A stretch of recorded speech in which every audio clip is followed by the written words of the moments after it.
Gelar kesarjanaan adalah Sunset Industry. Sekolahan berbasis bata dan semen atau mortar and brick adalah Sunset Industry. Dan ini semua merupakan komentar seseorang, orang tua murid yang menghadap Senat DPR di Amerika beberapa bulan lalu yang merubah masa depan belajar dunia. Sungguh, ketika di masa COVID, banyak terjadi diskusi dengan para orang tua yang bete dengan kegiatan sekolah swasta yang tetap berbayar mahal, namun ngajarnya pakai online. Juga di sekolah negeri yang gurunya sangat tidak siap mengajar via online dan gayanya yang sama di dalam mengajar online di kelasnya ini membuat pelajaran gak ada yang masuk di otak anak-anak. Guru ilmunya tinggi, namun cara mengajarnya itu skill tersendiri.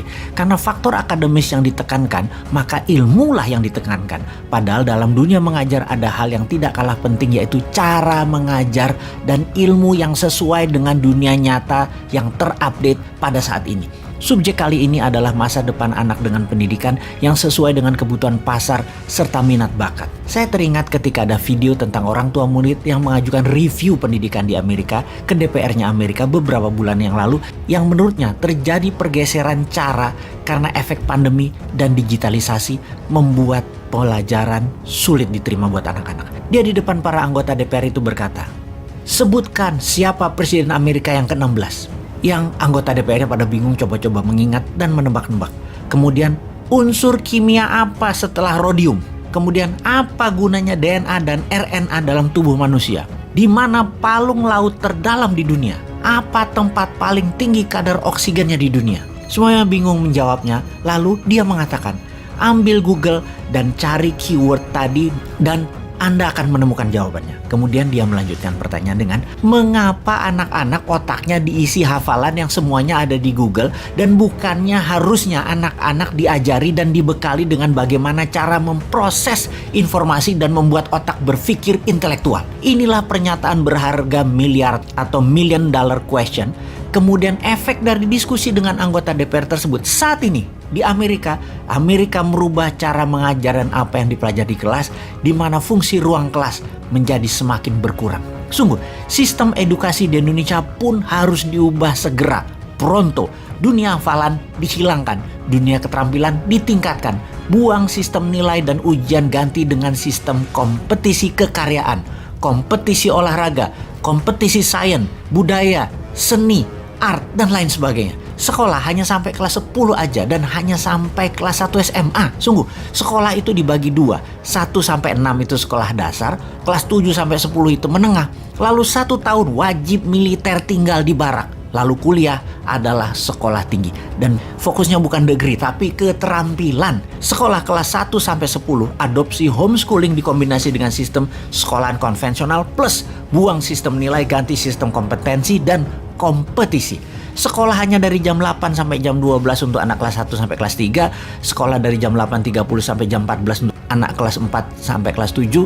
Jam 9 sampai jam 16, kelas 8 sampai 10. Tidak ada homework. Sungguh, kalau kita tidak segera merubahnya, maka Indonesia akan tertinggal jauh dan ini perlu tindakan sangat drastis. Cikar kanan, putar haluan sampai 90 derajat.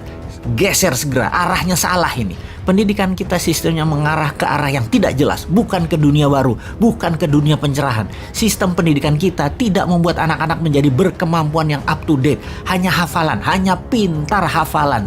Jejari minor muscle-nya, attitude-nya, social skill-nya, kemampuan bahasanya, buku yang dibacanya, leadership skill-nya, teamwork-nya, kompetisi olahraganya, kompetisi seni budayanya, musik, tari tradisional, dan tari modernnya. Memahami, memiliki pengetahuan sumber pencari income yang lain, yang banyak. Di mana mereka diajarkan kalau guru mengajarnya masih menghadap papan tulis? Sungguh, kita melihat kenyataan ke depan sekarang. Pendidikan berbasis game ala The Sims, Roblox akan menggantikan tugas guru.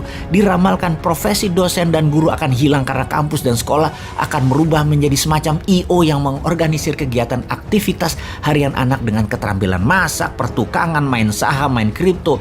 Lalu dunia kampus perkuliahan langsung diajari oleh ilmuwan-ilmuwan kelas dunia dari ruang masing-masing, di rumah masing-masing, di kelasnya guru besar tersebut. Sebuah realita di dunia pekerjaan saat ini yang sama sekali tidak akan ada sambungannya dengan apa yang anak-anak kita pelajari saat ini di sekolah dan di kampus. Itu adalah realita dan itu adalah keluhan dari banyak pengusaha.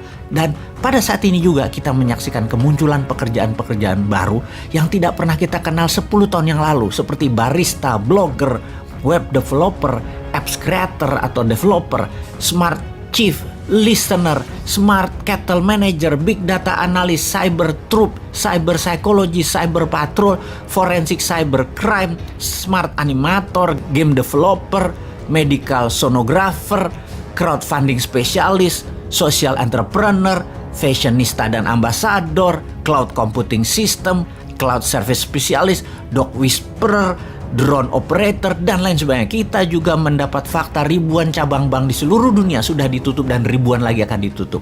Di bank, tawaran untuk pensiun dini bagi sebagian besar karyawannya, mulai dari teller sampai office credit sudah mulai terjadi saat ini. Dipastikan 5 tahun dari sekarang cabang bank tinggal 20% di seluruh dunia dibandingkan 10 tahun yang lalu. Kelak, bila blockchain revolution sudah menjadi kenyataan diterima cepat di Indonesia, maka bukan hanya mesin ATM yang menjadi besi tua, melainkan juga mesin-mesin edisi. Itu tentunya akan merambah panjang daftar pekerjaan-pekerjaan lama yang hilang.